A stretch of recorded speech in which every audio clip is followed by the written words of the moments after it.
സീമസ്ത്രീ വിജയകരമായി പൂർത്തിയാക്കി കഴിഞ്ഞു. വാർത്താ സമ്മേളനമാണ് കണ്ടത്. മറ്റു റിപ്പോർട്ടുകളിലേക്ക് കൂടി എത്തുമ്പോൾ ഡൽഹി ഉത്തര ഗുരുവായൂരപ്പൻ ക്ഷേത്രത്തിൽ നടന്നുവരുന്ന വിഷ്ണു സഹസ്രനാമ കോടിയർച്ചനയ്ക്ക് പരിസമാപ്തിയായി. ക്ഷേത്രത്തിൽ ലക്ഷദീപാർച്ചന ആരംഭിച്ചിട്ടുണ്ട്. രാവിലെ മുതൽ തന്നെ അണമുറിയാതെയുള്ള ഭക്തജന പ്രവാഹമായിരുന്നു ഉത്തര ഗുരുവായൂരപ്പന്റെ സന്നിധിയിലേക്ക്. ക്ഷേത്രത്തിൽ നിന്ന് എസ് നന്ദഗോപൻ ചേരുകയാണ്. നന്ദന, അവിടെ നിന്നുള്ള വിശേഷങ്ങൾ എന്തൊക്കെയാണ്?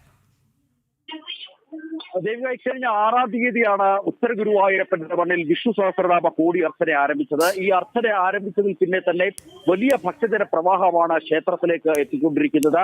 ഇന്നിപ്പോൾ അണമുറിയാതെയുള്ള ഭക്തജന പ്രവാഹമാണ്. നമുക്ക് ദൃശ്യങ്ങളിൽ കാണാം വലിയ രീതിയിലുള്ള ഭക്തജനങ്ങൾ ഈ ക്ഷേത്ര സന്നിധിയിൽ ക്യൂ നിൽക്കുകയാണ്. ഉത്തര ഗുരുവായൂരപ്പന്റെ ദർശനത്തിന് വേണ്ടിയാണ് അവർ കാത്തു നിൽക്കുന്നത്. മണിക്കൂറുകൾ കാത്തു നിന്നാണ് അവർ ദർശനത്തിന് വേണ്ടി എത്തിക്കൊണ്ടിരിക്കുന്നത്. ഇന്ന് രാവിലെ മുതൽ തന്നെ വിവിധ ദേശങ്ങളിൽ നിന്നുമുള്ള ഭക്തർ ഇവിടേക്ക് ഒഴുകിയെത്തുന്ന കാഴ്ച കാണാൻ കഴിയുന്നു. പ്രത്യേകിച്ച് ഡൽഹി NCRന്റെ വിവിധ ഭാഗങ്ങളിൽ നിന്ന് മാത്രമല്ല, പഞ്ചാബ്, ഹരിയാന, അതേപോലെ തന്നെ ഉത്തർപ്രദേശ് തുടങ്ങിയ സംസ്ഥാനങ്ങളുടെ വിവിധ ഭാഗങ്ങളിൽ നിന്നും നിരവധി ഭക്തജനങ്ങളാണ് ക്ഷേത്ര സന്നിധിയിലേക്ക് എത്തിക്കൊണ്ടിരിക്കുന്നത്. അണമുറിയാതെയുള്ള ഭക്തജന പ്രവാഹം ഇനിയും നിലയ്ക്കുന്നില്ല. ലക്ഷദീപാർച്ചന ഇതിനോടകം തന്നെ ആരംഭിച്ചു കഴിഞ്ഞു.